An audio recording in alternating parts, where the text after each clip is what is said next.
working with toddlers. This training is to give helpful tips and guidelines to follow so that you can positively interact and take care of a toddler and have a good experience yourself in a toddler classroom. Basic information about toddlers. Children between the ages of 18 months and 36 months are considered to be toddlers in the child care world. Toddlers are curious and trying to figure out how things work. And there are a lot of changes in this stage. So your younger toddlers are going to handle situations differently than older toddlers. They're also going to be at different milestones, depending on how old the toddlers are. Developmental milestones. Toddlers are starting to become more independent. They like to do things more themselves, like getting themselves dressed, going to the bathroom themselves. They are also starting to express their emotions physically, typically. This can be seen when they get upset. They will bite or hit or throw toys. They may become defiant. This is them typically testing boundaries and your consistency with your rules. They are starting to recognize themselves in photos and mirrors. They begin to mimic the actions and behaviors of others, specifically adults, but they will mimic older children and the kids that they interact with a lot. They are beginning to use basic words and building them into simple sentences. And then they are working on a lot of fine motor skills. So they've got a lot of their gross motor skills down, which is your crawling, sitting, walking. And now they're working on their fine motor skills, which is more the how to use a spoon and a cup, getting food from a plate to their mouth, holding a pencil or a crayon, and then bringing things together, such as their toys, like being able to put blocks and Legos together, or putting toys in the correct spot. So your shape toys that they have to put in, all of those things are working on their fine motor skills. Schedules and consistency, the importance of them is it helps them regulate sleep, eating, transitions, and their emotions. If you are consistent in your schedule, then they can learn to predict what is coming next. It also helps them to regulate their own sleep patterns and eating patterns. Consistency with rules and consequences helps to build trust between the child and you.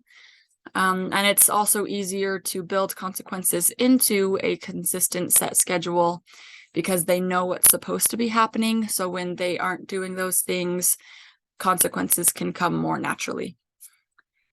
Set schedules also allows toddlers to build their own independence. Again, when they know what to expect, they're able to explore a little bit better, and they're not always worried about what's going to happen next. Implementing schedules and consistency with rules and schedules. One of the things that I have found is really good is building potty time into a schedule for those who are potty training or are potty trained. This allows them to expect when they are going to need to go potty, and it also isn't now a choice between playtime and potty time. It is just now is potty time.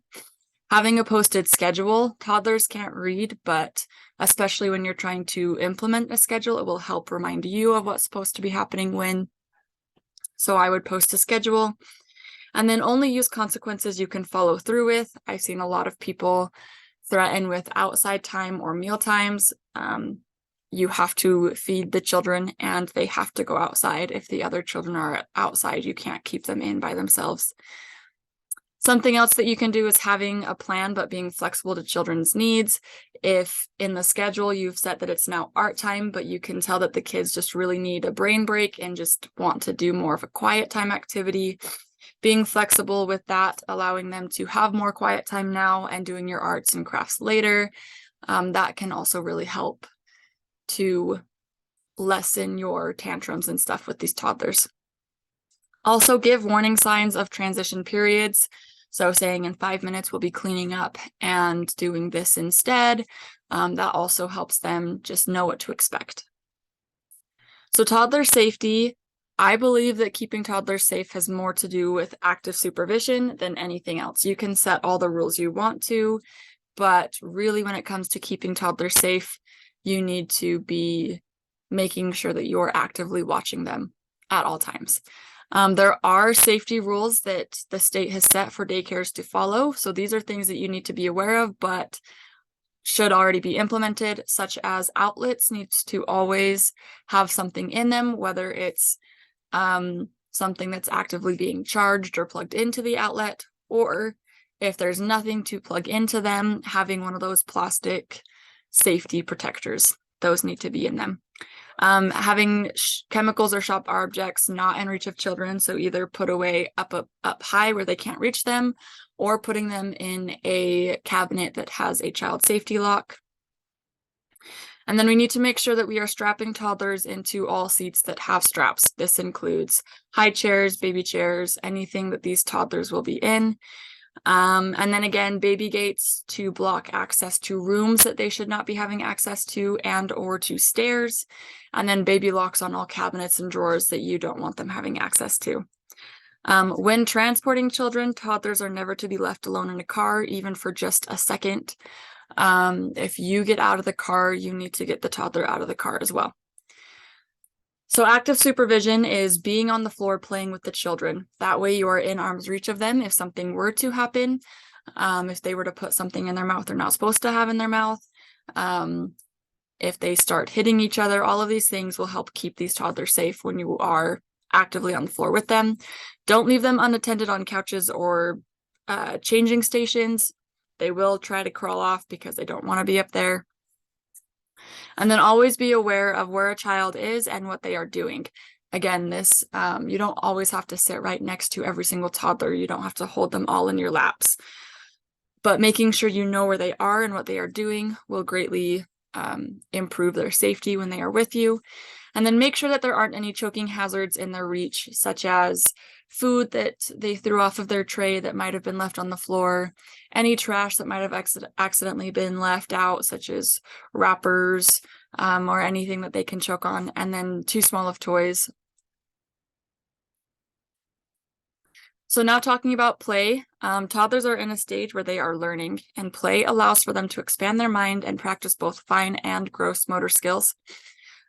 Play also can teach colors, numbers, shapes, and animals. You can do this by asking a bunch of questions, but you can also do it by introducing songs and dancing with those songs and through books.